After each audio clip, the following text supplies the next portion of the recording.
El narcisismo es un trastorno clínico caracterizado por un patrón persistente de grandiosidad, necesidad de admiración excesiva y falta de empatía. En el ámbito clínico, se define como el trastorno narcisista de la personalidad. En la cultura popular, el término narcisista a menudo se usa para describir comportamientos egoístas o autocomplacientes sin el contexto clínico adecuado, lo que diluye el significado real del trastorno. Convivir con una persona con rasgos de conducta narcisista es desafiante en una relación de pareja, ya que se experimentan comportamientos que requieren una constante búsqueda de validación, manipulación emocional y falta de consideración hacia las necesidades del otro. Es fundamental que el diagnóstico lo realice un profesional de la salud mental, debido a que la conducta narcisista tiene un impacto emocional en quienes lo padecen y en aquellos a su alrededor. ¿Tu pareja es incapaz de conectar con tus sentimientos? ¿Culpa a todos menos a sí misma? ¿Te dice constantemente qué hacer? ¿O actúa como si el mundo girara en torno suyo? Te invitamos en Diálogos en Confianza a reflexionar sobre el significado del narcisismo y conocer cómo este comportamiento afecta la relación de pareja. Buenos días, querida familia de Diálogos en Confianza. Gracias por acompañarnos esta mañana de viernes. Yo soy Natalia Jiménez y hoy vamos a reflexionar y a platicar en torno a una pregunta. ¿Mi pareja es narcisista? ¿Cuántas de ustedes en algún momento con alguna pareja se han hecho esta pregunta? Y es que es un término que honestamente últimamente se ha usado demasiado. Lo hemos hasta cierto punto trivializado y ahora pensamos que tal vez cualquier comportamiento egoísta es sinónimo de una persona narcisista. Hoy vamos a poner sobre la mesa a qué se refiere este trastorno, qué sí lo es, y en caso de que estemos con una persona que tiene este trastorno, cómo es la dinámica, cómo procurar nuestro bienestar, cómo poner límites. Así que manden todas sus preguntas y sus experiencias a las redes sociales porque aquí les vamos a dar respuesta y vamos a analizarlas. Saludo con mucho gusto a nuestras compañeras intérpretes de lengua de señas mexicana. En este momento Jimena Raya, que estará alternando a lo largo del programa con Magdalena Alejo. Buen día, chicas. Y como siempre es un placer compartir la conducción con mi compañero Eduardo Valenzuela, que va a estar muy pendiente de todo lo que ustedes nos digan a través de nuestras redes sociales. Lalo, ¿cómo estás? Buen día.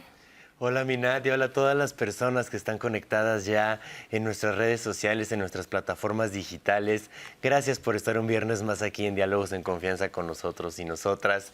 Emocionadísimos con este tema y hemos estado platicando ahorita fuera del aire con nuestros expertos y nuestras expertas. Qué temazo se viene, así es que no se lo pueden perder. Síganos en nuestras redes sociales, en Facebook, en YouTube, en Instagram. Estamos también en Spotify, estamos en todas las redes sociales, en X. Llámenos al 55 51 66 40 00.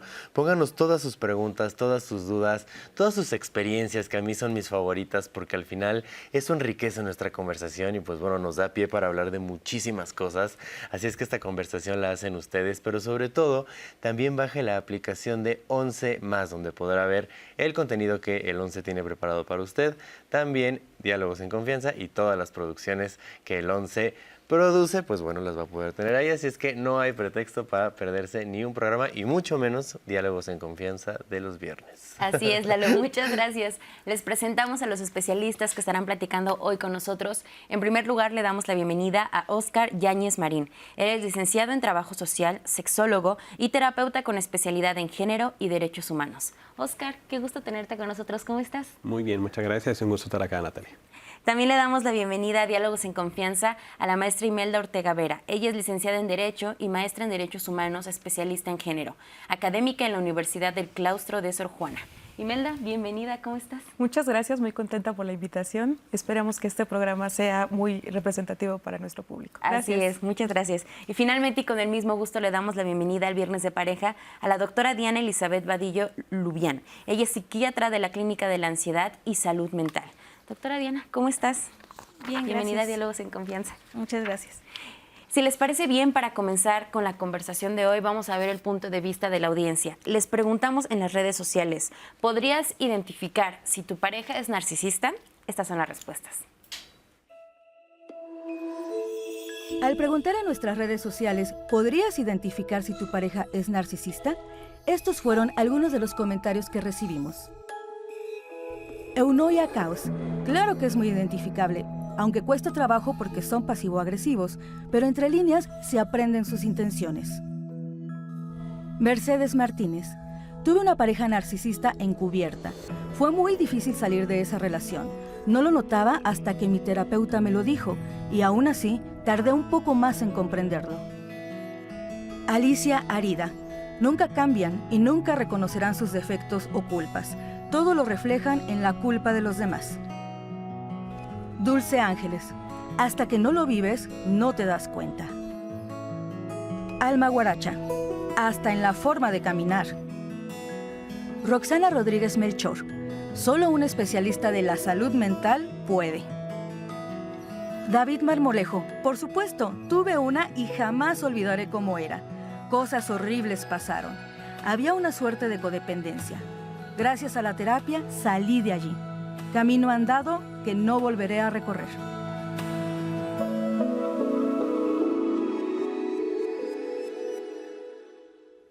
Muchas gracias a todas las personas por mandarnos estas respuestas. Y vemos que para muchos dicen, es súper obvio, o sea, no hay pierde, o sea, hasta en la forma de caminar, en cómo se comportan. Pero también había quienes nos decían, esto solo es alguien que un especialista de la salud mental pues puede diagnosticar.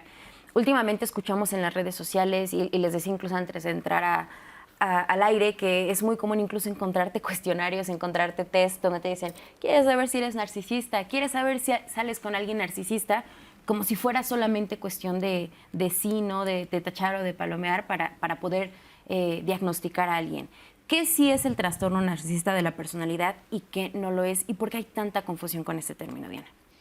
Pues, primero que nada, un trastorno de la personalidad es un patrón de comportamiento persistente e inflexible, ¿no? O sea, no es como una ocasión o nada más 3 meses, no, es algo que se inicia generalmente a finales de la infancia, principios de la adolescencia y permanece a lo largo de la vida, ¿no?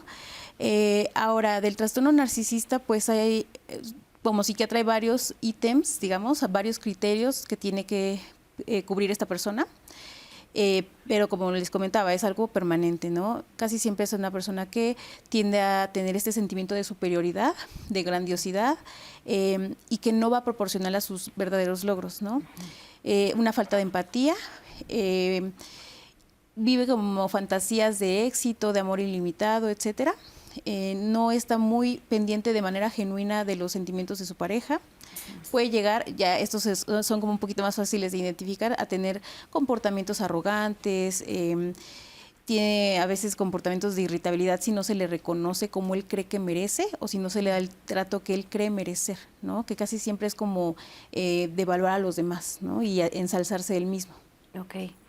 Estas características que dices se tienen que presentar en un patrón de manera continua como para poder llegar a este diagnóstico. Sin embargo, actualmente, o sea, nos encontramos con personas que tienen este tipo de características y automáticamente decimos, es que es narcisista o atrás porque es narcisista. ¿Por qué crees que está existiendo esta confusión y cómo repercute, por supuesto, que ahora todo le llamemos narcisista? Bueno, es que vienen de diferentes razones, ¿no? La primera es que se ha puesto una importancia mucho más relevante en la salud mental de las personas, ¿no? O sea, los medios de comunicación nos han puesto un interés especial en el bienestar integral de las personas y eso ha difundido diferentes patrones de comportamiento, diagnósticos y trastornos. Solo hay que tener mucho cuidado, ¿no? Una cosa es que alguien tenga un especial interés sobre sus logros y que evidentemente los pueda mostrar. Incluso algunas teorías humanistas nos dicen, es normal que requeramos reconocimiento, ¿no? Es adecuado que busquemos la apreciación de las demás personas.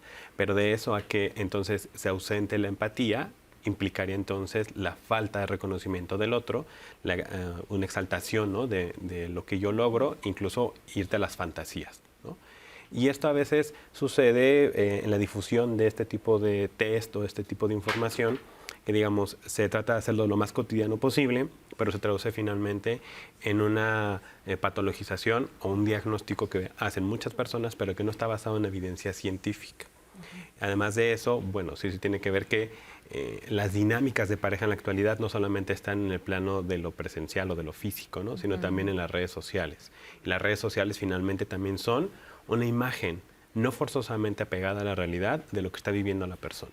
Entonces yo me puedo mostrar que a lo mejor yo obtuve un examen 10 y entonces yo puedo exaltar que tuve un grandioso examen y en realidad fue un proceso en el que yo no forzosamente le puse el empeño.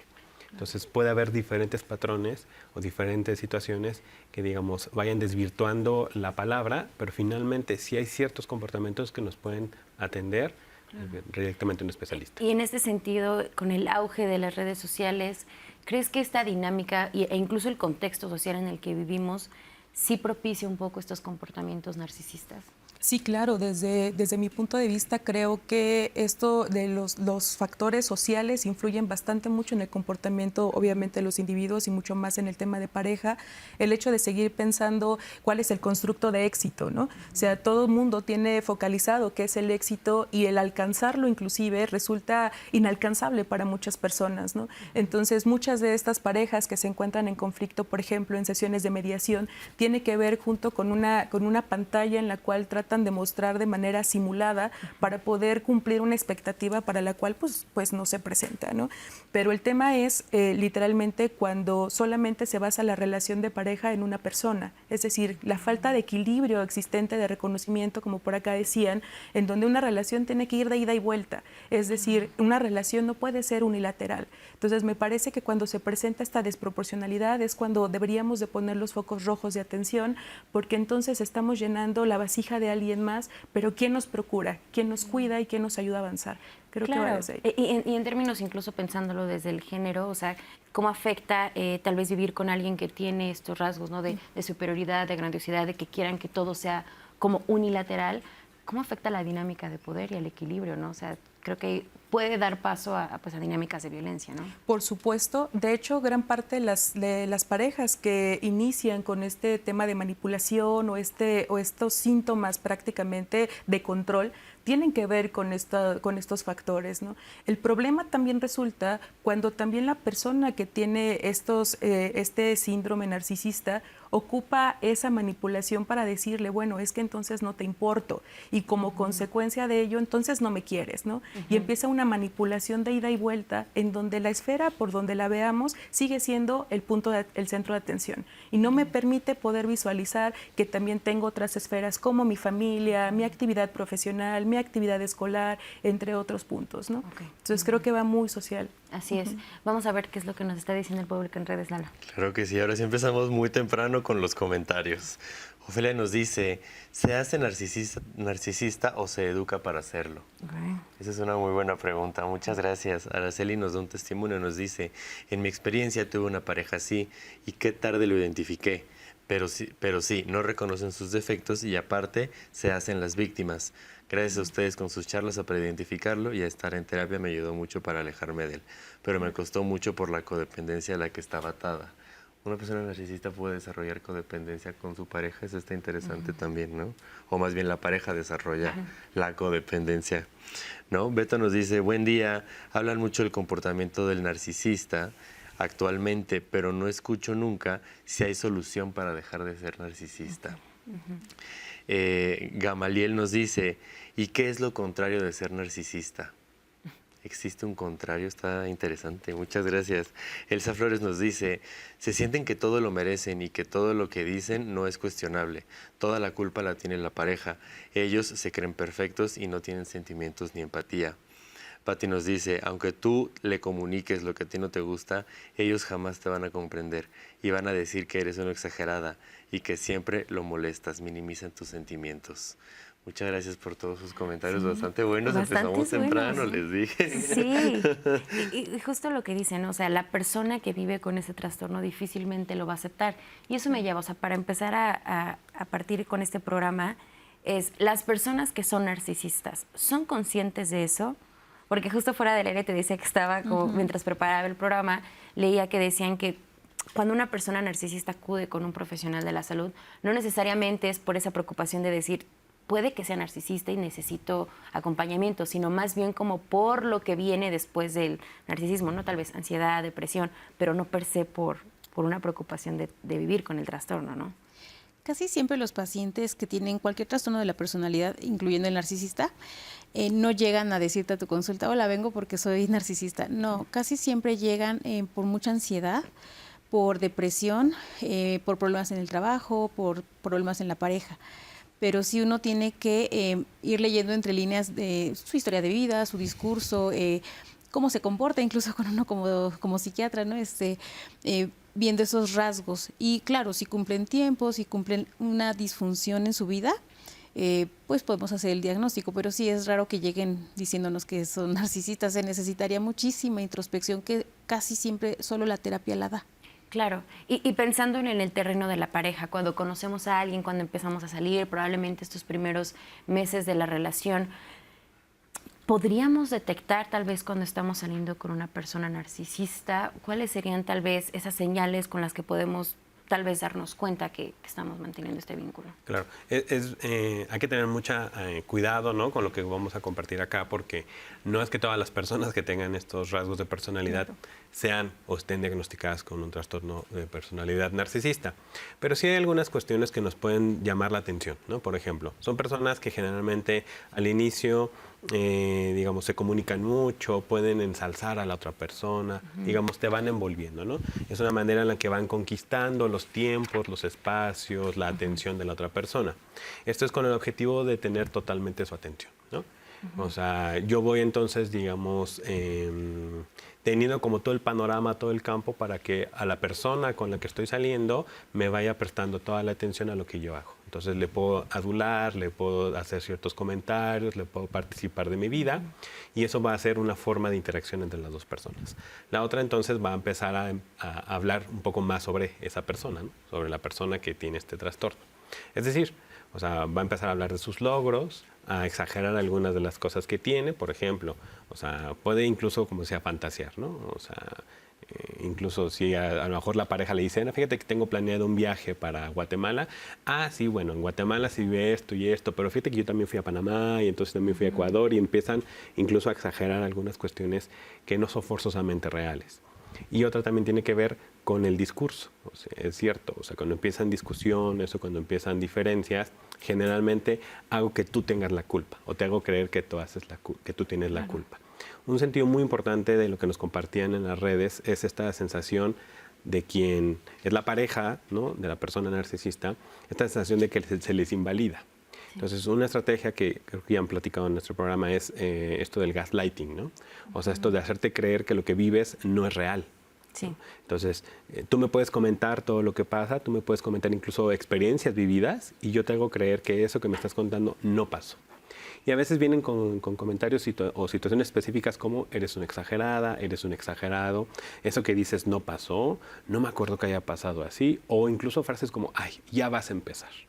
¿no? Entonces eso disminuye la capacidad del diálogo, disminuye la capacidad incluso de la empatía, porque invalido tus necesidades, tus emociones, y pongo sobre la mesa las mías, ¿no? La necesidad de la atención que yo requiero. Ok, justamente ahorita que decías, ¿cómo empieza como esta dinámica o cómo son tal vez las primeras fases cuando se mantiene una relación sexoafectiva con alguien que vive con este trastorno? O sea, entonces al inicio es lo que se conoce tal vez como el love bombing, como este bombeo de amor, como este elevarte y llenarte de mucho, mucho amor para después como tener esa caída en picada. Sí, puede ser. O sea, no todas las personas lo hacen, pero sí puede ser, porque es una forma en la que captan tu atención, ¿no? Claro. O sea, primero es tener todo el escenario planteado para que una vez que tienen tu atención o tienen todos los recursos a su favor, los empiecen a ocupar, ¿no? Entonces ya te tengo envuelta o envuelto, ya te tengo una situación de atención, y vas a plantear todo el reconocimiento sobre mi persona. Porque entonces, si yo te lleno de amor, de detalles, de cariño, de afecto, de atención, eso va a hacer que tú inmediatamente me voltees a ver.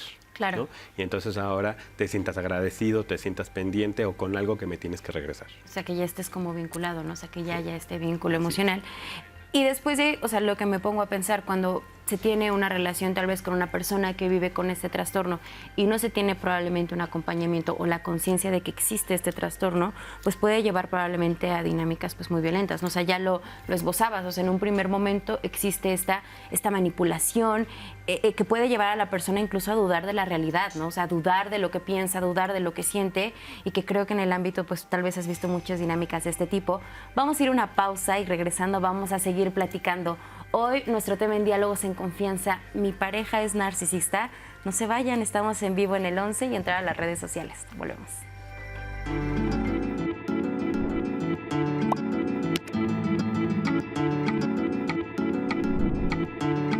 El término narcisista es popular y se utiliza frecuentemente en redes sociales para describir comportamientos egoístas no diagnosticados clínicamente. Muchas gracias por seguir aquí con nosotros y nosotras en Diálogos en Confianza. Viernes de pareja, mi pareja es narcisista. Hemos hablado acerca de qué es el trastorno narcisista de la personalidad. Hemos hablado acerca de cuáles son algunos de los factores o algunas de las actitudes, comportamientos que una persona narcisista puede presentar para poder identificarlo. Y hemos tenido muchas preguntas que ya estamos comentando fuera del aire, pero las vamos a comentar ahora, acerca de un poco las soluciones, el tratamiento, qué se debe hacer, qué herramientas se deben de tener como una persona que vive con una persona narcisista como pareja. Y la verdad es que creo que es muy interesante lo que nos platica el público, porque hay de diferentes preguntas, o sea, desde de dónde nace, cómo se hace, y si se nace, aprendes, y si hay tratamiento, hasta cómo afecta en la familia. Entonces creo que esta conversación va a ser muy amplia, así es que todavía nos queda tiempo. Patricia nos dice, hola, buen día, qué tema tan interesante, me gustaría saber cuáles son las diferencias entre el machismo y el narcisismo. Que me pareció bastante interesante esta pregunta, justo por lo que decíamos, ¿no? Que ahora todo el mundo es narcisista y por cualquier cosa ya eres narcisista, pero por ejemplo esto del gaslighting y todo eso también podría caer un poco en el machismo y no tanto ser narcisista, ¿no? Y bueno, está muy interesante. Muchas gracias por tu pregunta, Patricia. A.R. Madey nos dice, yo crecí con un padre así y repetí el patrón con mis parejas. Es difícil reprogramar nuestra forma de recibir amor, pero no imposible.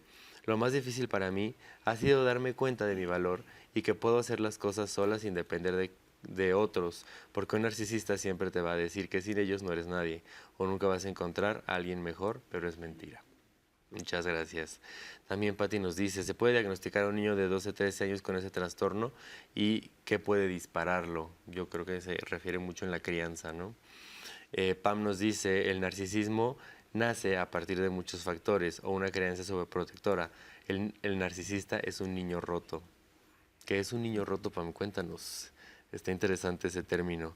Miriam nos dice, en mi caso lo que me hizo pensar en su posible anormalidad mental fue que me violentaba por horas y no dejaba opciones de escapar.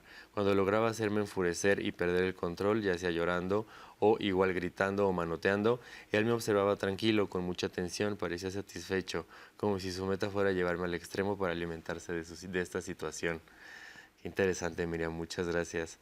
Roxana nos dice, todo mundo diagnostica la personalidad narcisista en otros, pero no la de sí mismos. ¿Eso será narcisismo? Vamos a verlo. Karina nos dice, buen día a todos, mi pareja me dijo que soy una narcisista, pero no sabía ni qué era la palabra hasta que vi, leí y acepté, pero estoy trabajando en ya no serlo. ¿Qué haces? ¿Cuáles son tus herramientas? ¿Qué hiciste, Karina? Cuéntanos un poco.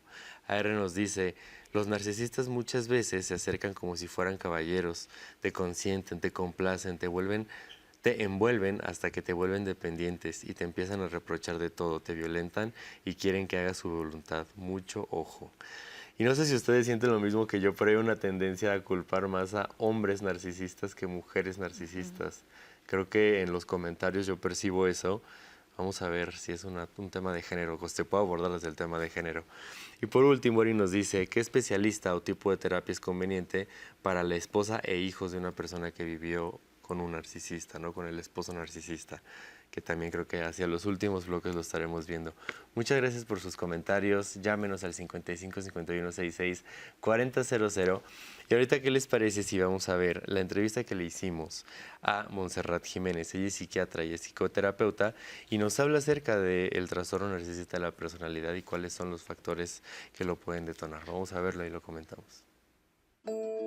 El trastorno narcisista de personalidad es un trastorno de personalidad que tienden a ser personas muy egoístas, tienden a ser personas que van a manipular, van a mentir, van a buscar usar a las personas o ver a las personas como un objeto, no como personas justamente, con la finalidad de obtener un beneficio.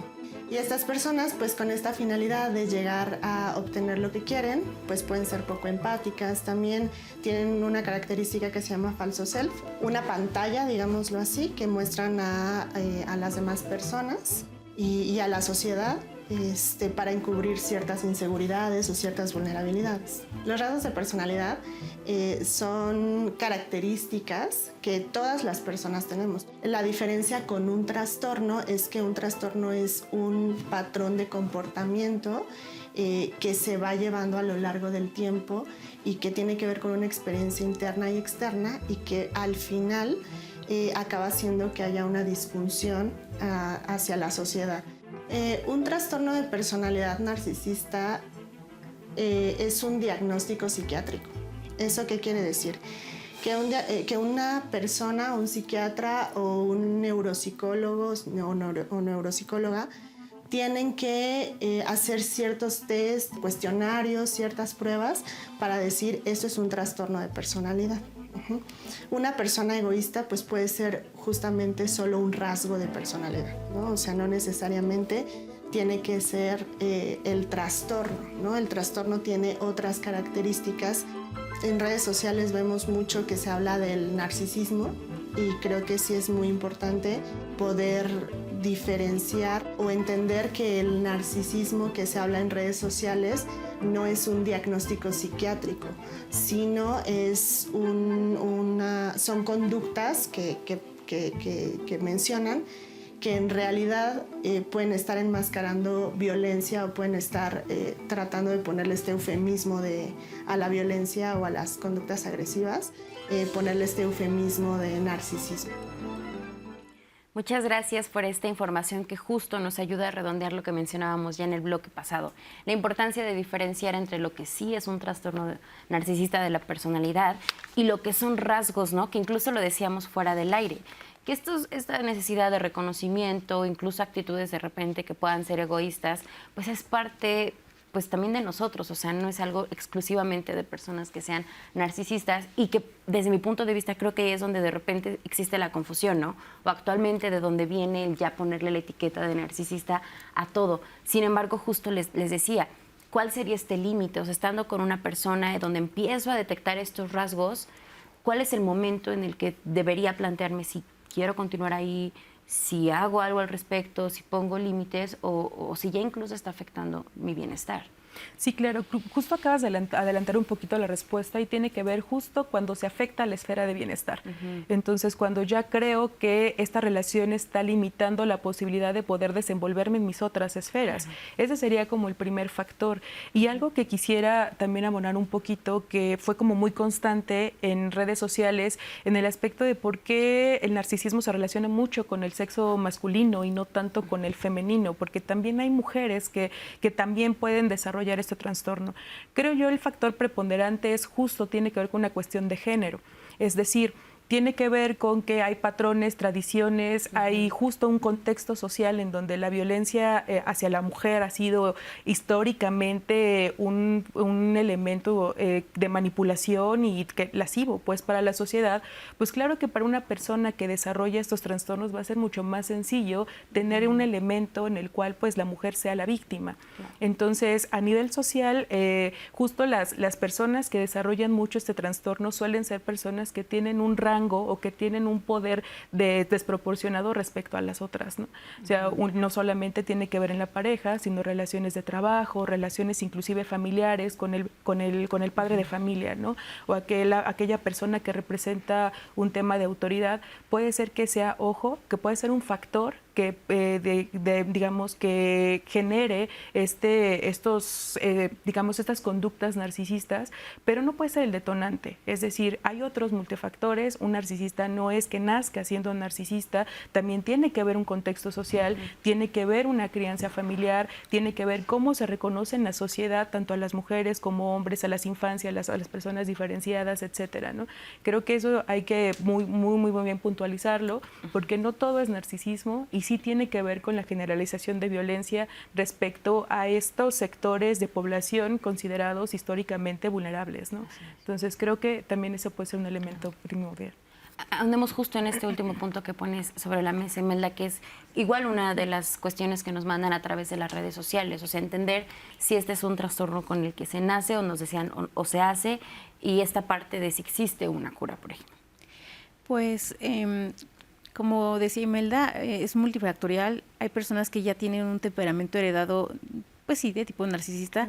Y bueno, hablando de si estos padres narcisistas tienen hijitos, pues les pasan estos características en la crianza, esas formas de comportarse, de reaccionar. Además de todos los contextos, la historia de vida, etcétera, ¿no? Ahora, si es curable, como tal, el trastorno o cualquier trastorno de la personalidad no es una enfermedad, no hay cura. Pero si llega, bueno, y hablando de ese punto, el trastorno de la personalidad, la persona tiene que perder su funcionalidad para ser diagnosticada. Uno que otro rasgo, pues no es un trastorno. Ahora, una vez ya diagnosticado, descartando que no sea alguna otra patología mental que también pueda generarnos cierta grandiosidad, etcétera, no se cura, pero sí es muy, muy bueno canalizar a la persona a psicoterapia, a un psicoterapeuta, perdón, para que genere cierta introspección y él mismo pueda llegar a renunciar un poco a estas conductas, ¿no? Modificarlas e incluso renunciar a su narcisismo, como quien dice. Claro. Ahora, pensándolo, una vez les decía hace rato, en el primer momento es si empiezo a salir con alguien y empiezo a detectar estos rasgos, y si sé y estoy con una persona que tiene este trastorno, en algún momento cuando no se tiene este acompañamiento y tal vez cuando la persona narcisista no puede lograr como tal vez esta conciencia o estas herramientas para poder como tener una mejor calidad de vida, ¿se puede desarrollar una relación de codependencia entre las personas? O sea, ahora pensemos del otro lado, ¿quién sale con la persona con el trastorno? Claro, las relaciones de codependencia no solamente están en rasgos de personalidad narcisista, o sea, puede estar en cualquier persona, ¿no? Claro. O sea, pensemos que siempre hay un desequilibrio en las energías, en las expectativas, en los elementos que se incorporan a la pareja.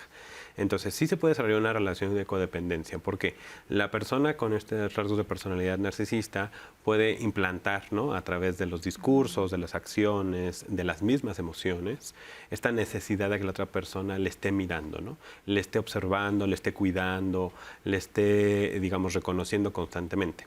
Algo que es importante, o sea, estos rasgos de personalidad narcisista, a veces algo que nos puede dar un poco de luz, cómo distinguirlos, es que parece ser que la persona narcisista aplica ciertas reglas o ciertas leyes, pero para esa persona no aplican, ¿no?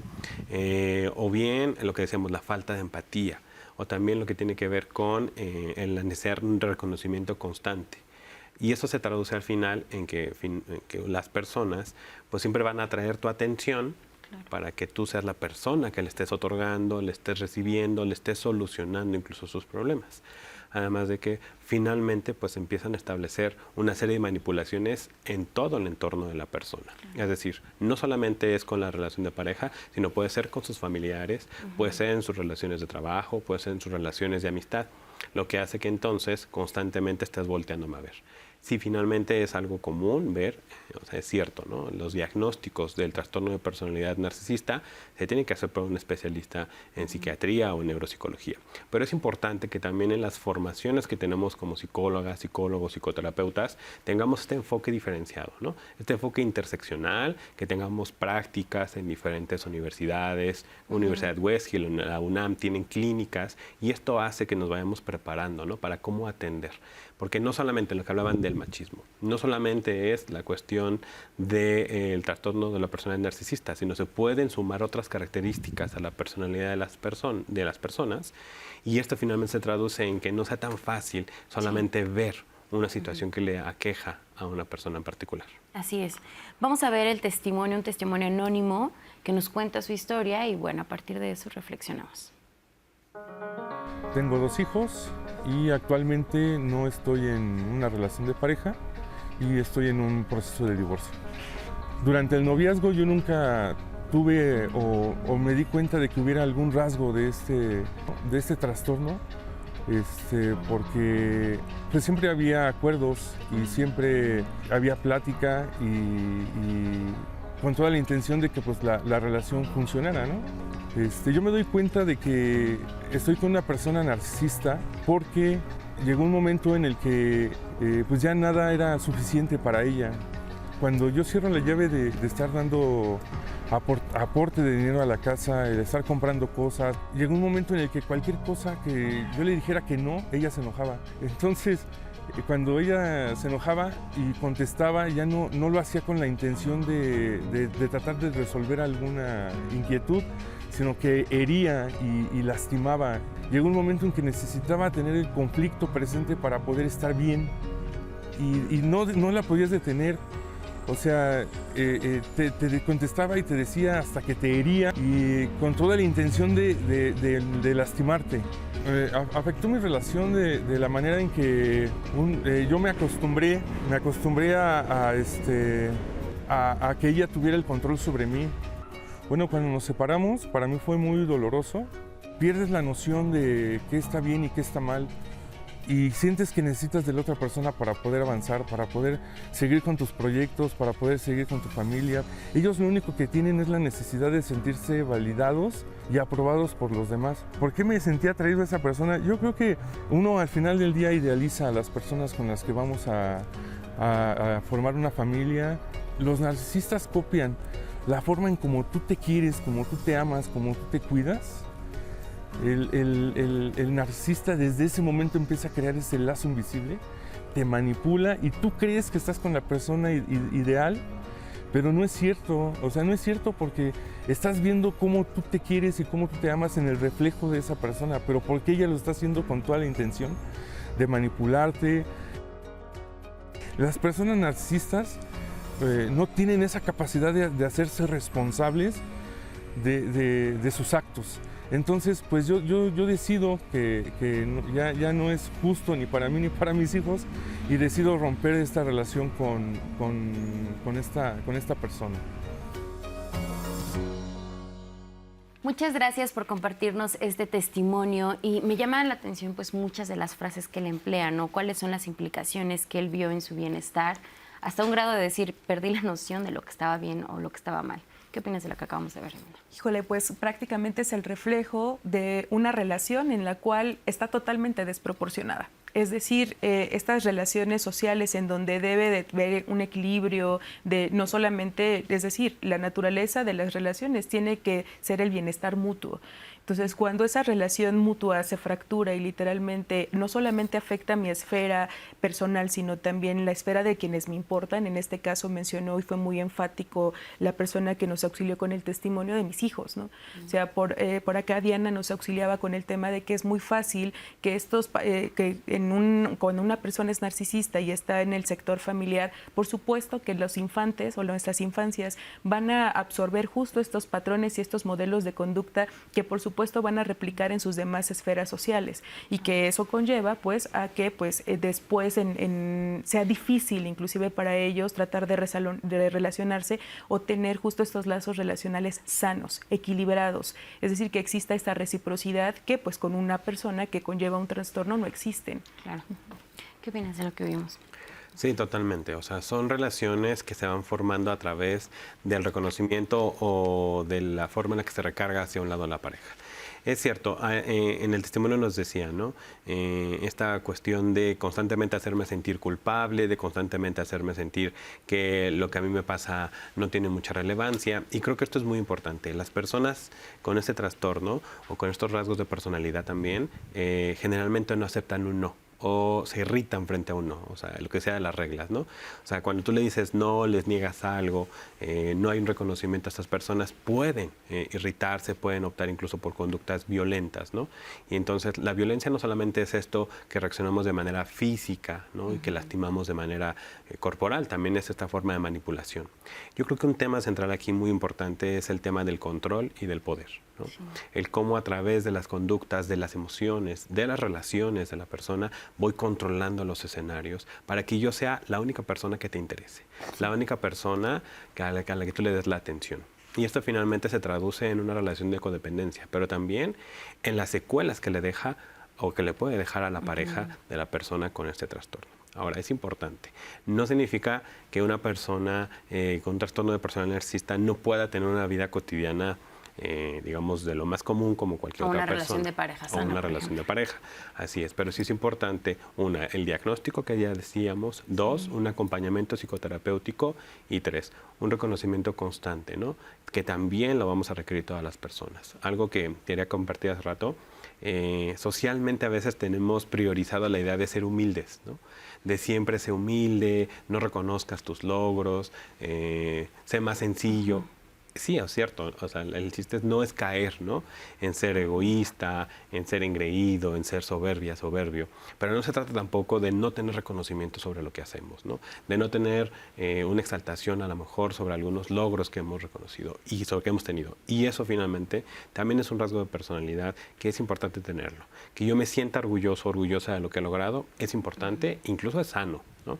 Sí. Que yo constantemente esté buscando el crecimiento es uno de los principios básicos de las teorías humanistas y Gestalt, el constante crecimiento.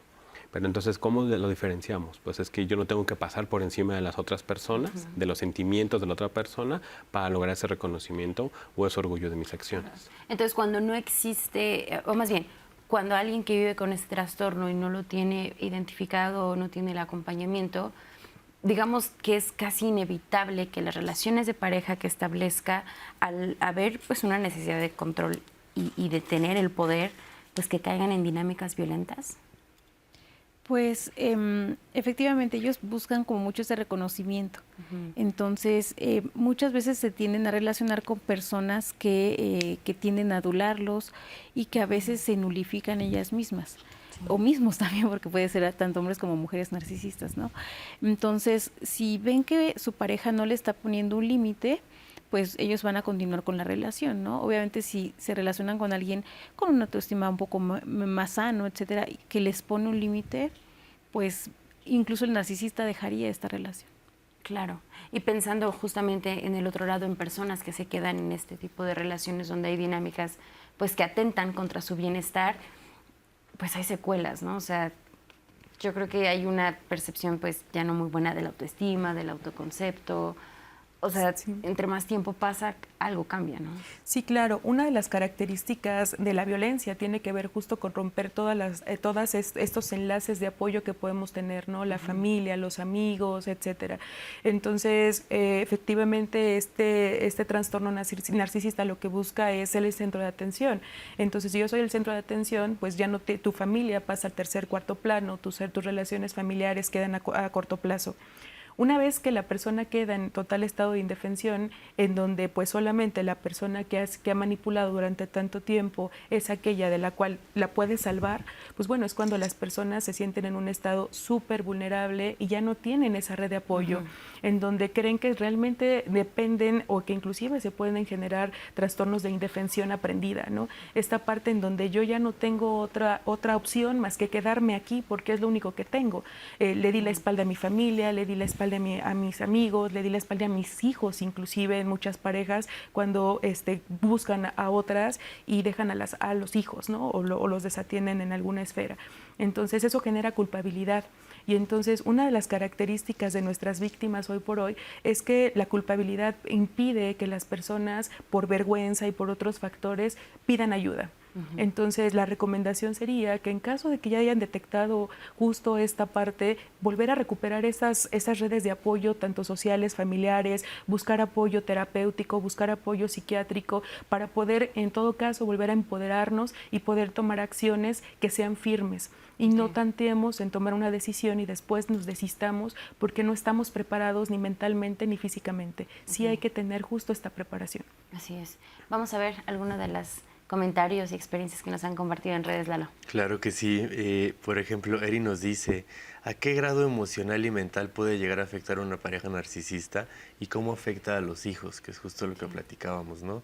Ya no solo cuando va el entorno de la pareja, sino también los hijos. Y me interesa mucho lo que platicaban de esta parte de que vienes de un ambiente de familia narcisista. Hay muchos comentarios que hablan de eso ahorita, a ver si leemos unos Pues si cuantos. te parece bien, Lalo, vamos justamente a abordar esta pregunta que nos hicieron. O sea, cuando la persona que vive con el trastorno tiene este acompañamiento, digamos que es un acompañamiento también para la familia, o sea, la pareja tendría que tener ese acompañamiento, hijos, si es que existen. Pues depende. Si las personas afectadas, por así decirlo, la pareja, los hijos, muchas ocasiones llegan a desarrollar ansiedad, depresión, baja autoestima. Entonces, quizás sí se puede una terapia familiar, claro, pero también individualizar, ¿no? Cada caso.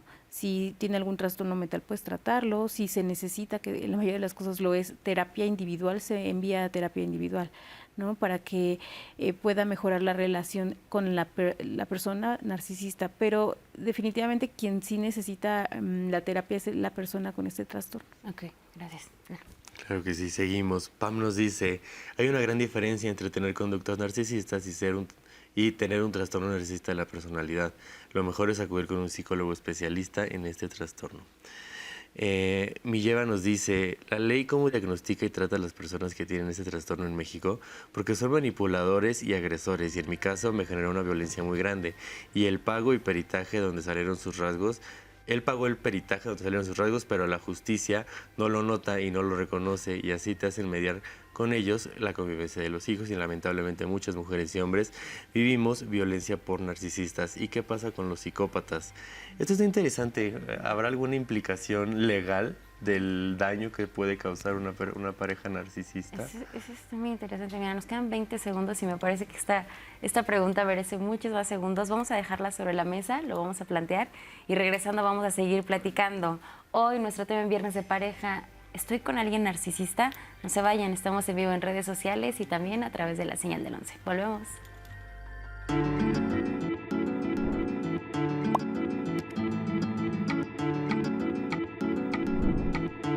El trastorno narcisista de la personalidad se define como un patrón generalizado de grandiosidad, necesidad de admiración y falta de empatía.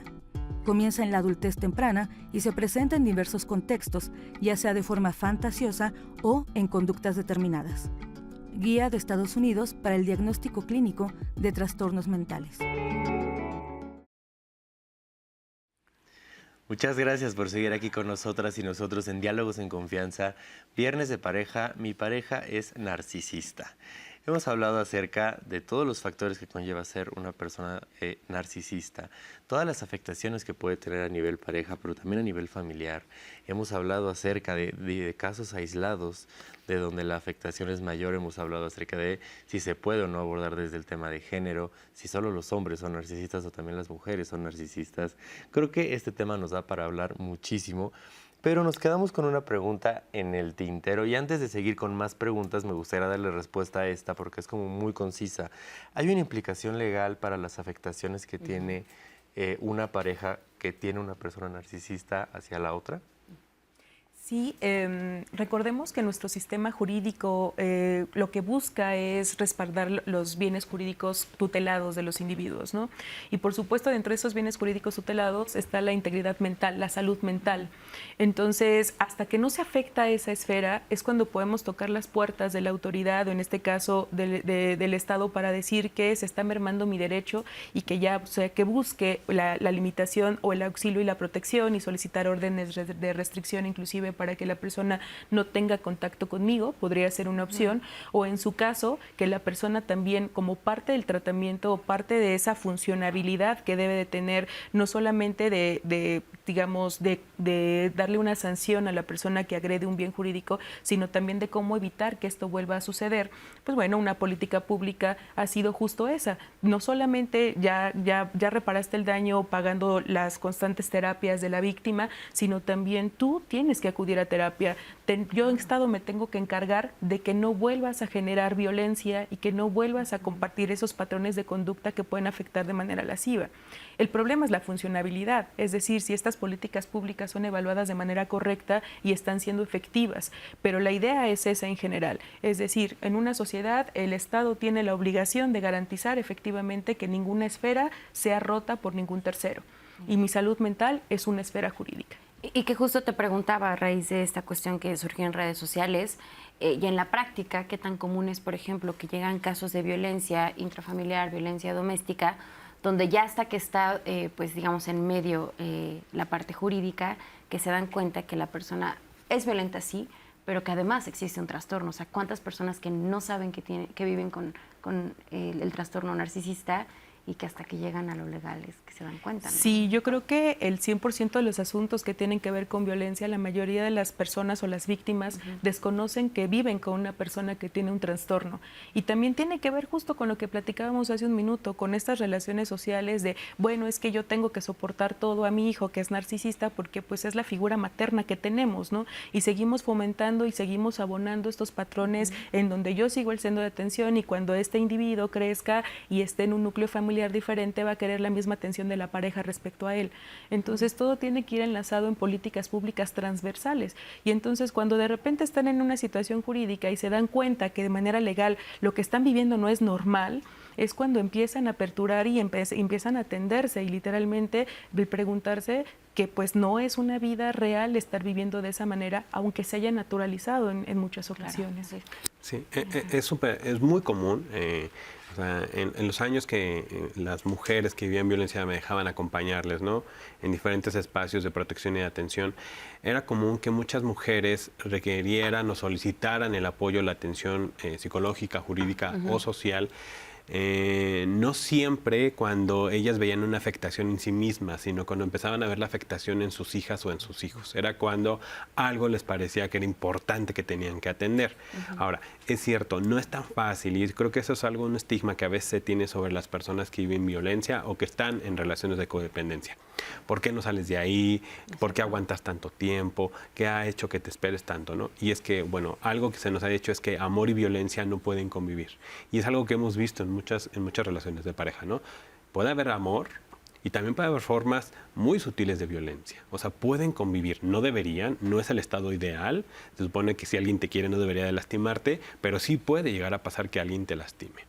Y ahora, en la persona que vive, o sea, en una relación de violencia, en la víctima, la persona afectada, por así decirle, no solamente se puede desarrollar lo que decía Imelda, la cuestión del síndrome de indefensión aprendida. También se puede desarrollar el síndrome de Estocolmo, ¿no? Que es esta asociación, reconocimiento de la persona que me está generando la violencia. Se puede generar depresión, se puede generar estrés postraumático, o sea, puede haber una serie de factores que impliquen la no identificación de empezar a trabajar en mí. Entonces, cuando lo ven en sus hijas y en sus hijos es cuando empiezan a buscar la atención, empiezan a buscar el apoyo. Y a veces no es tan sencillo trabajarlo. ¿Por qué? Porque es ir en contra de toda una educación, ¿no? Nos decía muy bien Diana, o sea, sí es una parte de crianza, pero también a las personas se nos puede educar para atender a alguien más. Y esta es una enseñanza que se les da en muchos espacios a las mujeres, ¿no? Cómo atiendes a alguien más, eres de alguien más, estás al servicio de alguien más. Entonces, cuando es un comportamiento socializado, incluso es una expectativa de vida para muchas personas, atender a alguien más se convierte en una relación cotidiana. Por eso no es tan fácil distinguir entre qué es algo que le debería de atender, tenerle la comida, tenerle la ropa limpia, plancharle los calcetines, admirarle, reconocerle. Yo soy académico de diferentes universidades, me enfrento con estudiantes ya, mujeres adultas, ¿no? Y a veces les hago la pregunta, ¿qué hizo que no estudiaras cuando tenías 20, 19, una carrera universitaria? Y me dicen, bueno, es que él tenía primero que acabar, ¿no? Él tenía primero que sacar a la familia adelante. Y ahora que yo tengo 40, 50, ahora sí es mi momento. Ya cuando mis hijos incluso ya están... Terminé, ya cumplí, casi. Ya cuando ya cumplí. Esto nos está hablando de un montón de series de elementos que tenemos que poner en la mesa. No solamente el narcisismo, ¿no? También la otra parte. Las personas que se relacionen y que sostienen ahí las relaciones. Y que al final de cuentas todo se vuelve un entramado, porque claro, si existen estos mandatos de género o esto que a nivel social nos dicen que debemos cumplir las mujeres, por supuesto que no se vuelve una alerta, no se vuelve algo que digas, creo que no está bien que yo sea la que está admirando, la que está atendiendo, la que está cuidando, porque pues al final de cuentas desde lo social pues también es algo que se nos dice que nos toca hacer, ¿no? Vamos a seguir viendo qué nos dicen en el Claro plan. que sí, creo que este comentario es muy acertado a lo que nos decía Oscar, ¿no? Que es anónimo y nos dice cómo proteger a los hijos de un padre narcisista. Estoy viviendo un proceso de divorcio y para mis hijos yo siempre soy la mala, la que hace que él sufra y demás, que es un tema yo creo que de lo que hablábamos, ¿no? De esta manipulación que ya llega a los hijos y pues ella se está divorciando de alguien narcisista y los hijos son quienes están pagando, ¿no? María nos dice, es cierto, no solo los hombres lo son, hay muchísimas mujeres que también son narcisistas. Yo he tratado con muchas, de hecho trabajo con una y de lejitos es mejor. a mí me interesa mucho el tema del género, si cambia, si las actitudes son diferentes y más por esas estructuras previamente y tal vez erróneamente aprendidas que vamos replicando y replicando del machismo, del heteropatriarcal, esta parte, ¿no? Cómo es un narcisismo en un hombre y en una mujer en una relación heterosexual que tiende a ser de poderes cuando no debería de ser así. Yeneca nos dice, una pregunta para los ponentes. ¿Sabrán ustedes el por qué llegan a su vida siempre este tipo de personas narcisistas? Si existe un factor que determine a las parejas narcisistas. O sea, como si tú lo atraes, ¿no? Es una muy buena pregunta. Muchas gracias. Eviux dice, justo así es, la gente tiende a creer todo lo que lee en las redes sociales y pone etiquetas sin siquiera tener conocimiento profesional. Lo mismo que sucede con llamar a alguien narcisista, también la moda al catalogar a los otros como tóxicos. Habría que preguntarle a alguien que anda por la vida etiquetando a los demás si tiene algún conocimiento y práctica profesional que avale lo que dice. No creerle nada más porque tiene miles de seguidores. Muchas gracias, Eviux. Pues justo lo que platicamos al inicio del programa, ¿no? Que queremos aclarar esta parte de cuáles son los factores que nos hacen pensar que una persona es narcisista y tener las herramientas para identificarlo, pero sobre todo para salir de ahí. Muchas gracias. Selene nos dice, buenos días, interesante tema. Me gustaría que comentaran, si ya identifiqué que es narcisista, ¿cómo salir de la relación? Muchas gracias. Y bueno, muchas gracias por sus comentarios. Hay muchísimos comentarios, entonces vamos a leer un poco más al rato otros cuantos. Sin embargo, les quiero invitar a que vamos a ver el testimonio de Fabiola. Ella sufrió una relación de control y abuso y nos cuenta su experiencia. Vamos a verla y lo comentamos.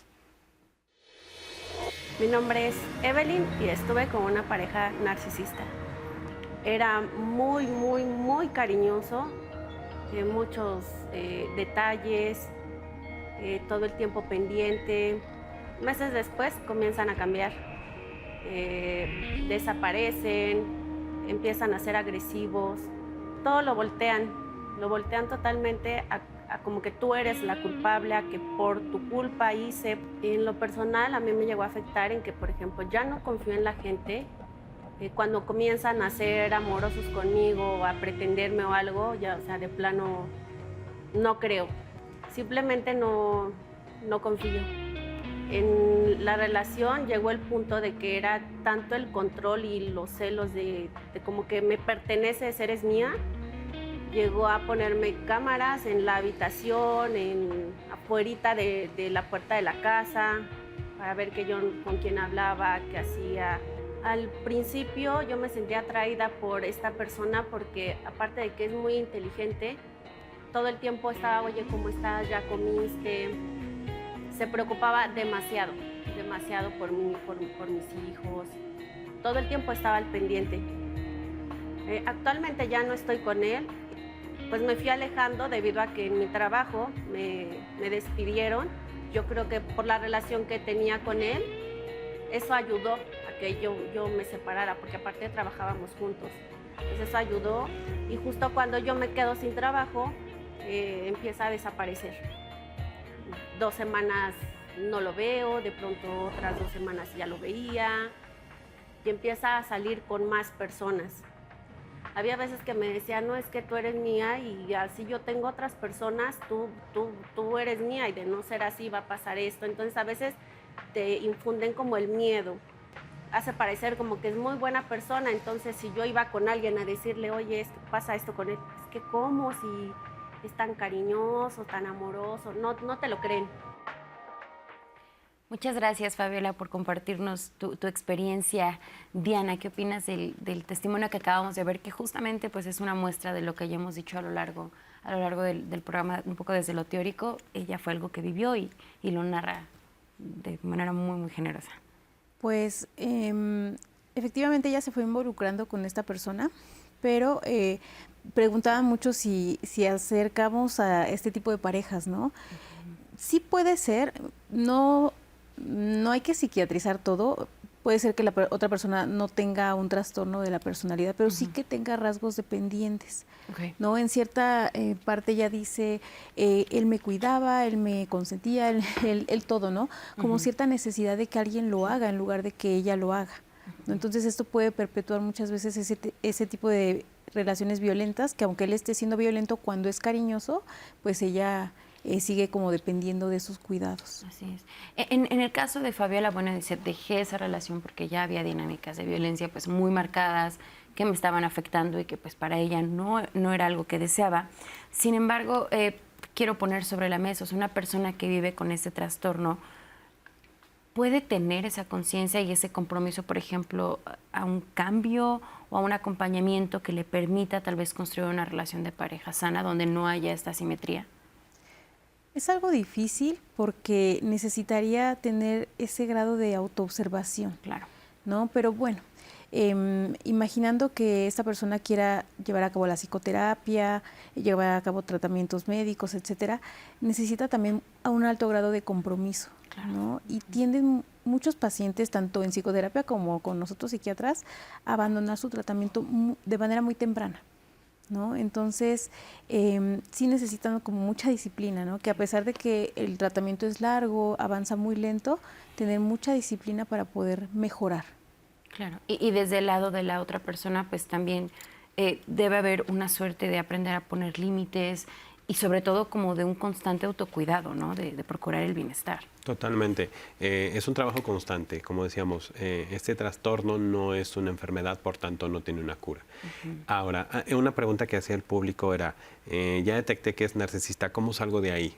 Y ese es, antes de preguntarnos si vamos a salir de ahí, todas las personas tenemos que salir de relaciones con personas narcisistas y creo que eso hay que tener mucho cuidado, ¿no? Porque entonces pensaríamos que una persona con ese trastorno no puede tener ninguna relación amorosa o de pareja y no es lo que se trata, ¿no? O sea, no se trata de efectivamente acompañar a la persona. ¿Puedo yo distinguir algunos rasgos de personalidad? ¿Puedo ver que la persona es egoísta? Bueno, a lo mejor incluso ya está diagnosticada. ¿Puedo tener una relación de pareja con esa persona? Sí es posible, o sea, sostener una relación sí es posible. Sin embargo, en efecto, como dice bien Diana, ¿no? Tiene que haber un acompañamiento especialmente a la persona con el diagnóstico, tanto de psicoterapia como de psiquiatría, pero además pensar que es algo que le va a acompañar básicamente a lo largo de mucho tiempo, ¿no? La otra parte, lo que le implica a la pareja. Bueno, también poner límites, también saber cuándo tener o no perder la autodeterminación, que es lo que yo quiero hacer, bajo también mis proyectos de vida, ¿no? La situación de la comunicación y sobre todo, ya cuando empiezo a haber una afectación en mi salud mental, entonces empezar a movilizar otros recursos, ¿no? O sea, no perderme, que esto no se convierta en un aspecto de estigma hacia las personas con ese trastorno, pero que tampoco se convierta en algo que les resta la capacidad de tener relaciones pues lo más comunes o lo más sanas posibles, porque sí puede llegar a una persona a tener esta función. Aquí decía muy importante Diana, ¿no? Para diagnosticar un trastorno de esta naturaleza tiene que haber una disfunción, o sea, le tiene que representar un problema, ¿no? Pero si realmente tiene un compromiso, tiene un seguimiento, tiene un acompañamiento, es muy disciplinada, muy disciplinado en su proceso, pues realmente puede llegar a tener relaciones un poco, digamos, parejas. Sí va a haber ciertas particularidades en la relación, por supuesto, a veces se va a tender a estar al otro lado, pero creo que como en todas las circunstancias de vida puede haber un acompañamiento bastante integral, ¿no? Claro, y que no llegar a los extremos, ¿no? Que son ya la violencia. Y algo importante, ¿no? Que decían, el tema de género, o sea, es más común en mujeres o en hombres. Bueno, no sé, en psiquiatría sí hay una distinción entre si es más común entre mujeres y hombres. Lo que pasa es que es, digamos, más común por las formas de crianza machistas, patriarcales, que los hombres tengamos más atención sobre nosotros mismos, ¿no? Por eso este concepto del empoderamiento de las mujeres es un proceso que las mujeres pues se tienen que ir conquistando, ¿no? O sea, tienen que ir literalmente empoderándose. Y los hombres, como somos educados, o sea, lamentablemente en este sistema de desigualdad entre los géneros, los hombres no nos empoderamos, nos dan los poderes y conquistamos los poderes todo el tiempo. De manera natural, pues como... De manera socializada, ¿no? Claro. Y esto, por supuesto, que si algo se aprende, se puede desaprender. Pero ahora, no podemos esperar que algo que aprendiste durante 30, 40, 50 años lo desaprendas o reaprendas en un mes. Es un proceso de un camino constante, de largo plazo y progresivo, ¿no? Incluso a veces puede haber pasos hacia atrás, ¿no? Puede haber incluso esta necesidad de hacer otras acciones y a veces pasos hacia adelante. Además de que todas las personas avanzan a sus tiempos, en sus propios recursos y bajo su propio ritmo. Claro, pero se enfatiza, ¿no? La importancia pues de tener esta apertura, tener el acompañamiento, esta apertura, poder tomar conciencia sobre la realidad que cada quien vive, ¿no? Vamos a ver el mensaje que nos tiene preparado Fer Tapia para esta semana.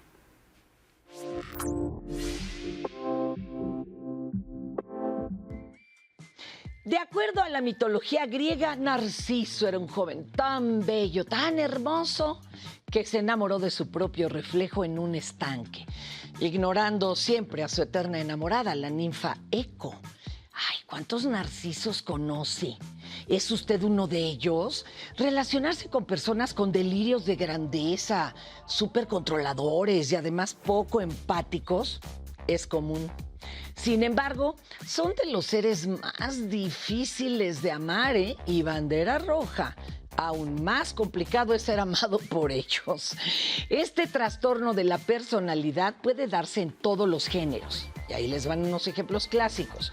Los protagonistas de El Lobo de Wall Street o la señora actriz Joan Crawford en Mamita Querida.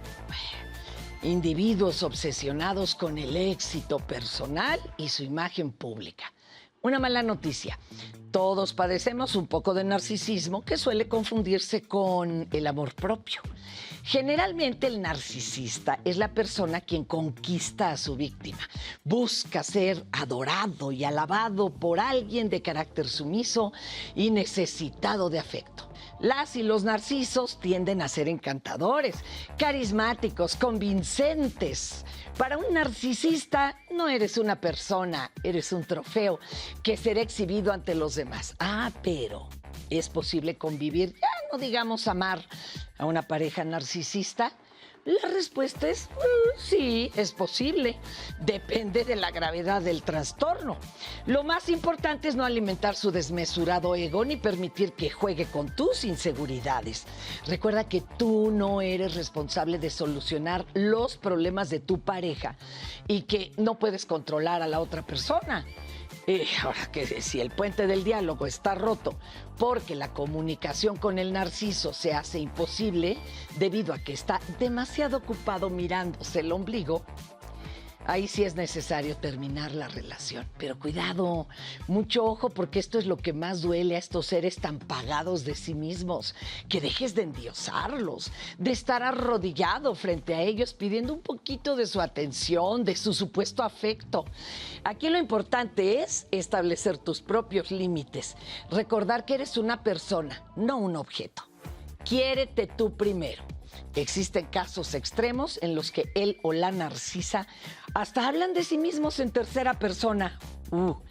Si es así, cuida tu salud mental y aléjate como sea posible. Cuidado, ¿eh?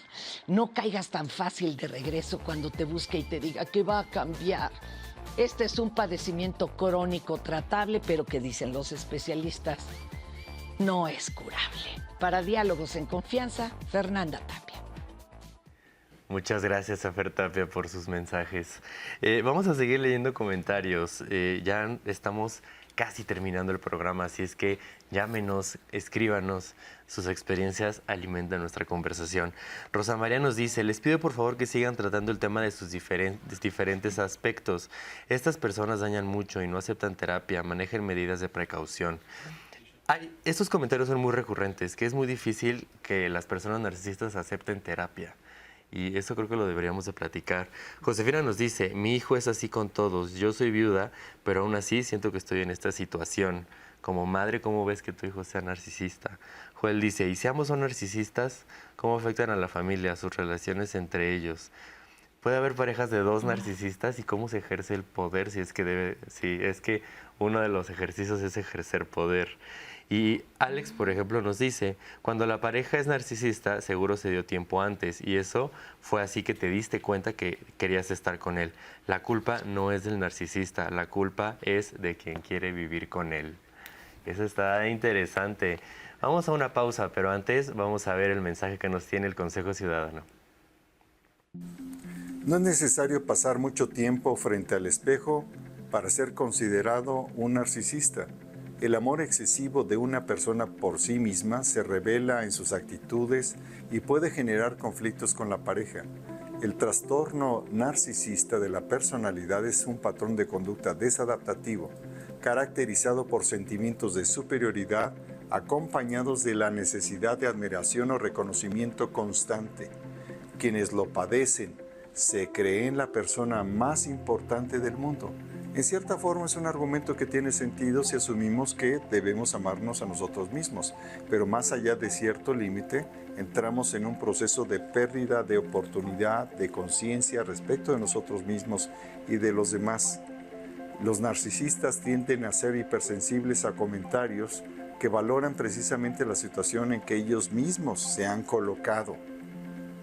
A los narcisistas les es indispensable ser siempre tomados en cuenta y más de la cuenta. En sus relaciones la prioridad es complacer sus necesidades y deseos a una costa del bienestar de la pareja o de su entorno. Para no reconocer sus errores, critican y magnifican los defectos de los demás. Si estás en una relación con un narcisista, recuerda, en realidad no se siente tan valioso como aparenta. No caigas en la tentación de elogiarle todo el tiempo y realiza tus críticas cuando consideres necesario. Establece límites de lo que puedes aceptar y comunícaselos con respeto y empatía. Si necesitas orientación o contención emocional, en la línea de seguridad o chat de confianza 55 55 33 55 33 del Consejo Ciudadano, estamos las 24 horas del día, todos los días del año, para todo el país desde la capital nacional.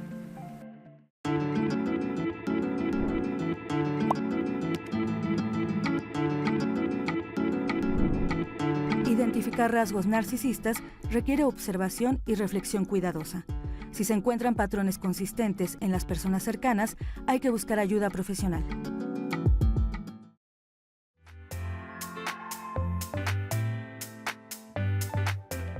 Ahora, del trastorno narcisista, pues hay, como psiquiatra, hay varios ítems, digamos, varios criterios que tiene que cubrir esta persona.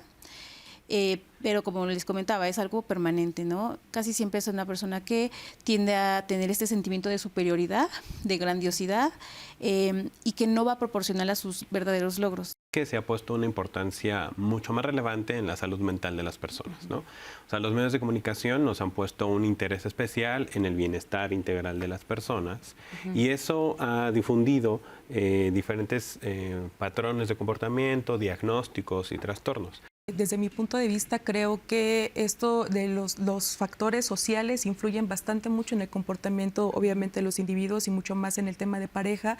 El hecho de seguir pensando cuál es el constructo de éxito, ¿no? O sea, todo el mundo tiene focalizado qué es el éxito y el alcanzarlo inclusive resulta inalcanzable para muchas personas. Pero el tema es literalmente cuando solamente se basa la relación de pareja en una persona, es decir, la falta de equilibrio existente de reconocimiento, como por acá decían, en donde una relación tiene que ir de ida y vuelta, es decir, una relación no puede ser unilateral. Casi siempre los pacientes que tienen cualquier trastorno de la personalidad, incluyendo el narcisista, no llegan a decirte a tu consulta, hola, vengo porque soy narcisista. No, casi siempre llegan por mucha ansiedad, por depresión, por problemas en el trabajo, pero sí es raro que lleguen diciéndonos que son narcisistas. Se necesitaría muchísima introspección que casi siempre solo la terapia la da. Las personas que desarrollan mucho este trastorno suelen ser personas que tienen un rango o que tienen un poder desproporcionado respecto a las otras, ¿no? O sea, no solamente tiene que ver en la pareja, sino relaciones de trabajo, relaciones inclusive familiares con el padre de familia.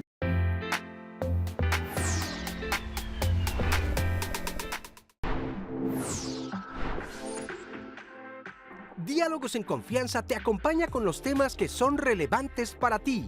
Sintonízanos la próxima semana y únete a la conversación. La osteoporosis es la enfermedad ósea más común en el mundo, de acuerdo a la Organización Mundial de la Salud. Acompáñanos este lunes y conoce las estrategias para fortalecer tus huesos desde una edad temprana y reducir el riesgo de fracturas. Este martes, en Diálogos en Confianza, hablaremos de cuando uno de los padres comunica a sus hijos que cambió su preferencia sexual y el impacto que tiene esta situación en la relación familiar. ¿Te sientes abrumado por las responsabilidades de la vida adulta? Este miércoles, en Diálogos en Confianza, abordaremos los desafíos y oportunidades de la adultez, desde la independencia personal hasta la carga financiera. Nunca es tarde para aprender. Este jueves conversaremos sobre el valor de la educación superior en cualquier etapa de la vida, en especial en los adultos mayores. La brecha del placer representa las diferencias de la satisfacción sexual entre hombres y mujeres. Este viernes, en Diálogos en Confianza, analizaremos cómo los estereotipos afectan el disfrute sexual en las relaciones de pareja.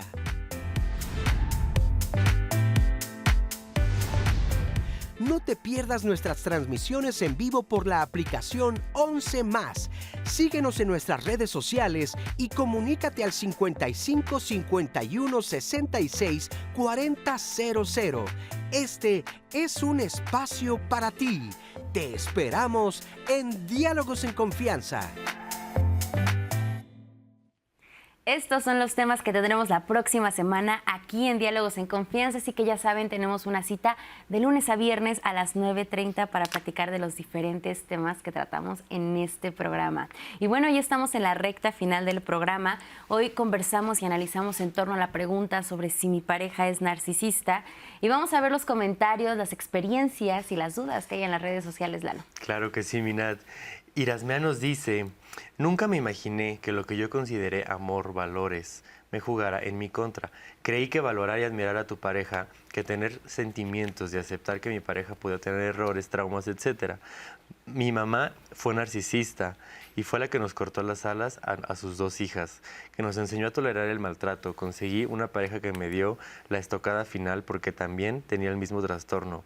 Fui suplemento estrella. Le di todo el combustible durante 30 años. Pude salir con un psicólogo especialista en trauma y víctimas de abuso. Muchas gracias. Sí, es que este es un tema bien complicado, ¿no? Al final creo que, bueno, yo creo que podremos verlo de otra manera y al final creo que qué bueno que ya estás en terapia. Muchas gracias por tu testimonio, es muy interesante. Elsa nos dice, lo que comentó el testimonio, todo lo viví y los insultos que me hacía de loca psiquiátrica no me bajaba. No me bajaba cuando al principio lloraba de amor y luego encontré un propósito para cambiar radicalmente mis sentimientos. Muchas gracias, Elsa, por tu comentario.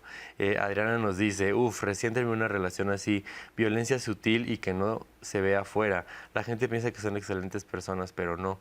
En realidad te van enfermando de a poco hasta que empiezas a dudar de ti mismo o misma. Muchas gracias, Adriana.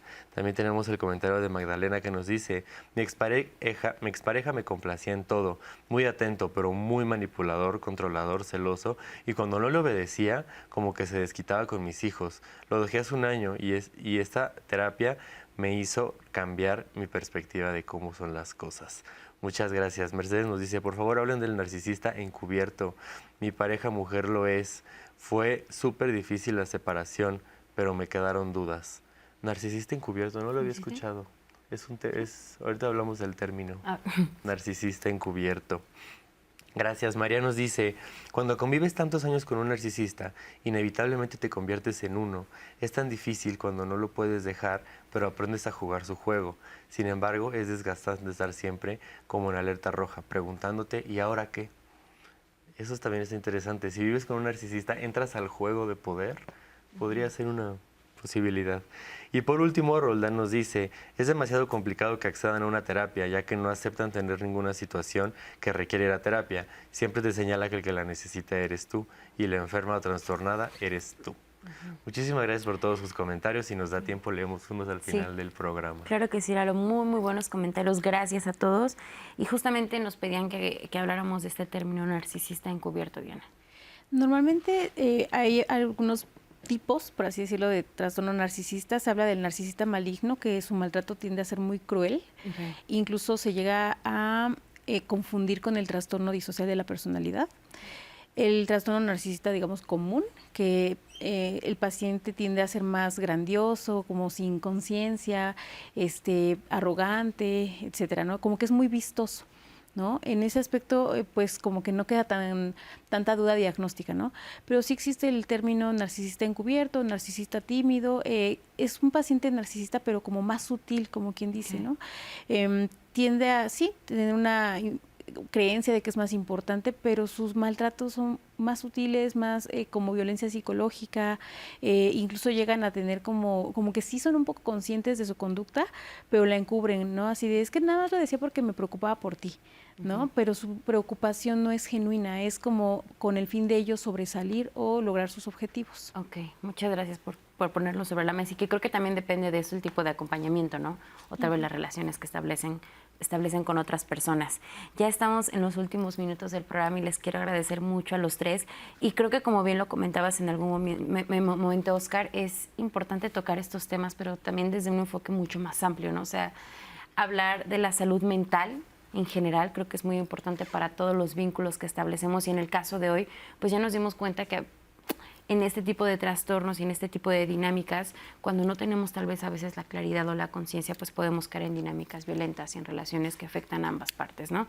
Así que si les parece bien, pues vamos a proceder con las conclusiones. A raíz de los comentarios también que vimos, ¿cuál es el mensaje final que le dejamos a la audiencia? Empezamos contigo. Imelda. Sí, pues me parece que, pues ante todo, muchas gracias, y creo que esta parte de relacional en cuestión de pareja, familia, siempre debemos de poner mucha atención en cuanto se está rompiendo justo nuestro bienestar social.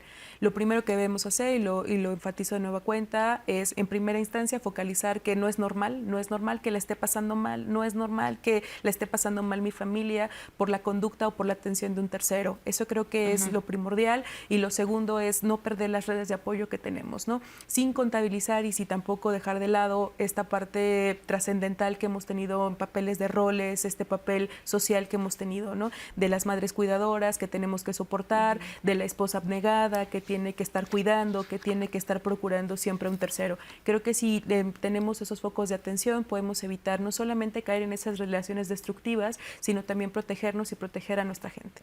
Muchas gracias. Oscar. Claro, es importante, ¿no? Hablar cada día más de la salud mental de las personas, tanto en las relaciones de pareja, las amistades, las relaciones laborales. Esto, si lo tradujéramos en cuestiones laborales, puede traer muchas más implicaciones. Y esto implica, o se traduce finalmente también en diferentes aspectos que hay que retomar. La primera, socializar sobre salud mental nos ayuda, pero tampoco hay que trivializarlo. La salud mental implica una persona, implica una familia, implica un bienestar. La segunda también, el ser atendido, acompañada por un especialista, ¿no? En psiquiatría, en psicoterapia. Y es importante también que estas profesionistas tengan un enfoque especializado. Es importante que actualmente nos formemos bajo los enfoques de género, bajo los enfoques interseccionales y los de derechos humanos. Porque hay ciertas particularidades de las personas con respecto a su raza, a su etnia, a su orientación sexual, a diferentes circunstancias que requieren un enfoque diferencial. Y tercero, y muy importante, ¿no? Como decíamos al inicio, es común e incluso es sano que tengamos esta necesidad de reconocimiento, esta necesidad de empatía, esta necesidad de estar siendo vistas o vistos por las demás personas. Es parte del crecimiento, de lo que llamamos el sano desarrollo mental.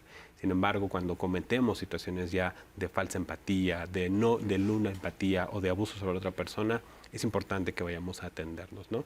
Es cierto, no es común que acudan a los procesos psicoterapéuticos, no es común que estén ahí, pero cuando tengamos la oportunidad de acompañarles, hacerles las y los profesionistas con el mayor trato ético y de los derechos humanos. No patologizar a las personas es fundamental. Muchas gracias.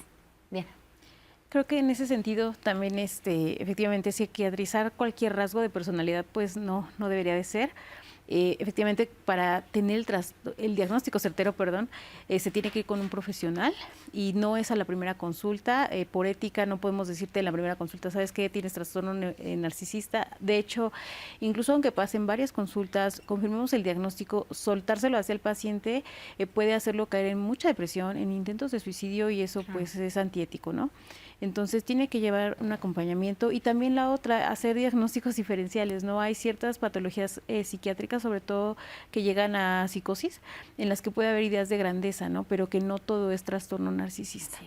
Muchas gracias a los tres por lo que se compartió hoy, por la información, y sobre todo gracias a ustedes que están siempre del otro lado de la pantalla participando y compartiendo con nosotros sus dudas, sus comentarios, sus experiencias. Gracias, Lalo, por traernos la voz de la audiencia. Gracias a ti, Minati, gracias a todas las personas. Nos quedamos con algunos comentarios pendientes. María, Milleva, Eusebio, muchísimas gracias por estar escribiendo y por estar hablando acerca de estos temas con nosotros, nosotras y nosotres. No se olvide de seguirnos en todas nuestras redes sociales, en Facebook, en Instagram, en X. También ya estamos en Spotify, nos puede escuchar todos los programas a lo largo de la semana de Diálogos en Confianza. Descargue la aplicación de 11+, donde puede ver todo el contenido que el 11 tiene preparado para ustedes, y cuando quiera, donde sea, donde esté, llámenos al 55 51 66 40 00.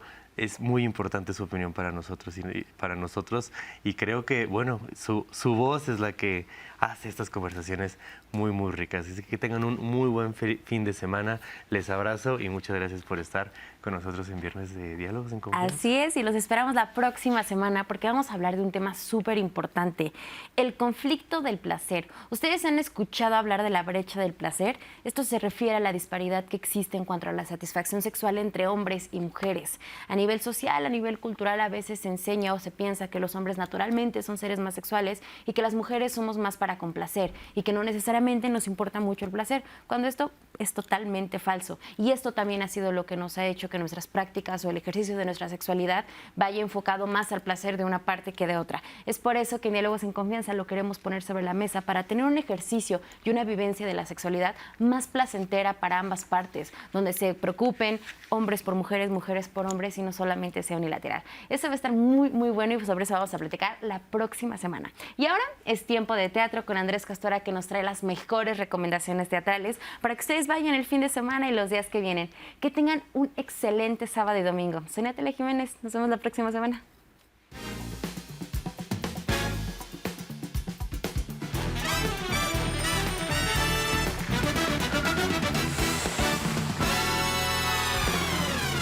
¿Qué tal, gente amante de las tablas y los telones? Es tiempo de teatro por el 11. Hoy vamos a ponerle a la cartelera algo de comedia picante, aderezado con personajes emblemáticos de nuestra comedia que al subirse al escenario con un texto de ingenio verbal dan como resultado un enredo que seguramente te hará salir liberado o liberada por la cantidad de carcajadas que dejarás en la butaca. La obra se llama Pa' robar me sobra. ¿Qué pasaría si dos ladrones deciden robar la misma casa en la misma noche? ¿Cuál sería el resultado de este inesperado asalto a risa armada?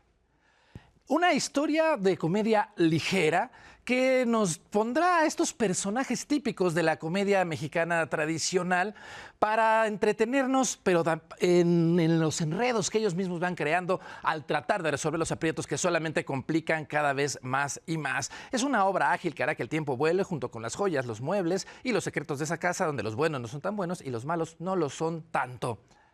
Es la historia de dos ladrones de poca monta que han decidido dar el gran golpe en la misma casa, pero no están solos. Uno tendrá que soportar que su novia tóxica lo acompañe en el trabajo. En pleno atraco tendrá que darles explicaciones y además el dueño ha decidido regresar inesperadamente esa misma noche. ¿Será cierto eso de que ladrón que roba ladrón tiene 100 años de perdón? Vamos a ver cómo luce Pa' robar me sobra y de regreso te digo dónde y cuándo podrás ver el robo más divertido de la cartelera actual. Pero no te entendí nada, solo vi que en la nalga derecha... En la derecha. Traías tu agenda y dije, a lo mejor esa agenda me sirva. Pero primero tenía que ir a proteger a mi vieja, ¿no? Claro. Entonces me vine valientemente detrás de ella. Pa' robar me sobra es una comedia divertidísima, de un humor clásico mexicano, de muchos humores que recolectan lo que viene armando al humor clásico mexicano. Unos ladrones que coinciden en que van a robar la misma casa, accidentalmente, sin ponerse de acuerdo, pero además unos rateros, pues pícaros, pero también muy pues malos realmente, ¿no? O sea, entonces todo se les va complicando y eso es lo entretenido. ¡Sí eres! No, que yo soy ladrón, yo no soy investigador. ¿Y entonces cómo sabes lo que pasó en esas casas? Ah, pues muy fácil, brother. Es que a ustedes les gusta robar pura casa de esa Finolis con harto sistema de seguridad. Sí. Que los conocen nada más y nada menos como... Para robarme sobra es diversión pura. Es buenos chistes, malos chistes y risas al por mayor, la verdad. Lo que le aporta a la sociedad esta obra, pues básicamente es que hay que darle otra vista a las situaciones. Si bien habla sobre un robo y nadie le gustaría vivir un robo, pues a veces puede ser divertida desde cierto punto de vista y bueno, hay que ver siempre otras vertientes de las situaciones que nos pasan diario. Tú y yo no hemos hablado, ¿tenemos o no tenemos el trato? Ah, sí. O sea, ya te di claro. Sí, no, o sea, yo no quiero ir a tu casa. No, espera, es que ¿sabes qué? No confío nadita en ti. Es que yo creo... Me estás diciendo que yo, el primer ladrón que conociste aquí, no tienes confianza en mí. Para robarme sobra es una obra increíble, divertidísima, que todos se pueden reír, tanto chiquitos como mayores. Es una obra que te hace transportarte, no a la realidad, sino no a un mundo, sino a una experiencia dentro de un millonario y al mismo tiempo que le quieren robar a este millonario que la neta te hace reír muchísimo. Y hay una controversia entre ellos, pero entre risa y risa, jiji, jajaja, entre broma y broma, todo termina saliendo como tiene que salir. ¡No, es mi vida! ¡Haz tus amigotes, desgraciado! Estoy hablando por teléfono. Eva, lo puedo explicar todo. ¡Explicar nada, ni que 8 cuartos! Sí, mira, te explico. Yo qué, güey. Básicamente la inspiración es encontrar el humor en cualquier parte, sea algo bueno, algo malo. La inspiración como tal de una obra, de una comedia, hablando de ladrones, pues estamos hablando de inspiración desde los años de oro del cine mexicano. Hay comedia tipo Cantinflas, tipo, no sé, Pedro Infante. Lo que yo quería en esta obra es que no se pierda esa facilidad de reír de lo más simple. ¿Por qué no, dadas las circunstancias, nos dejas hacer nuestro trabajo? Perfecto. ¡No se va a poder! Sí. ¿Y por qué no? Porque si me voy a hacer famoso porque me robé, imagínate, porque los atrape, güey. O sea, ¿se imagina? La risa siempre será un excelente motivo para reunirse en torno a un escenario.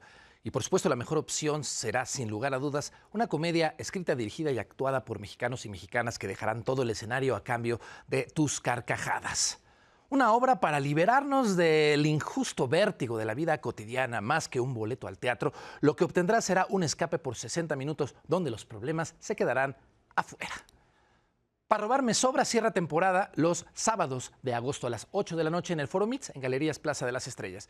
Y ahora vamos a recorrer nuestra cartelera semanal.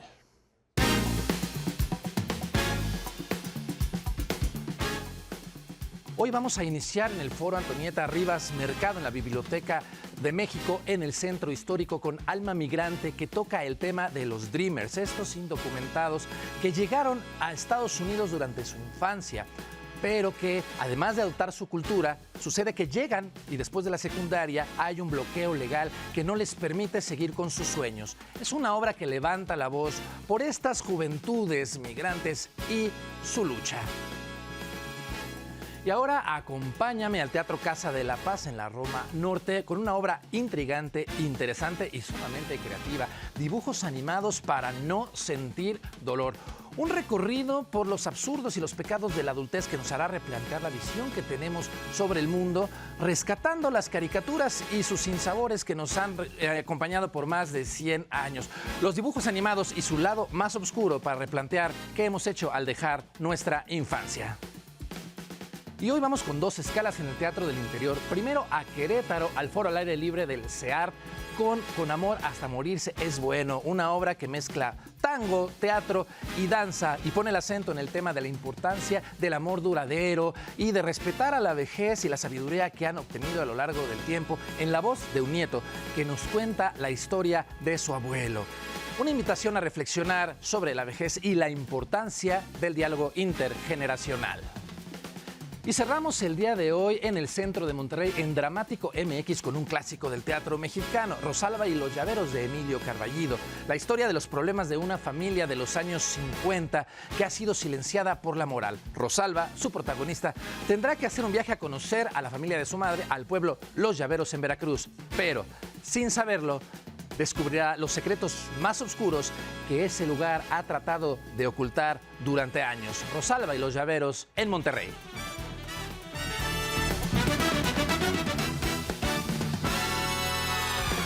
Hasta aquí nuestro tiempo de teatro. Nos vemos en la próxima emisión para seguir recorriendo el teatro mexicano como a ti te gusta verlo. Por el 11.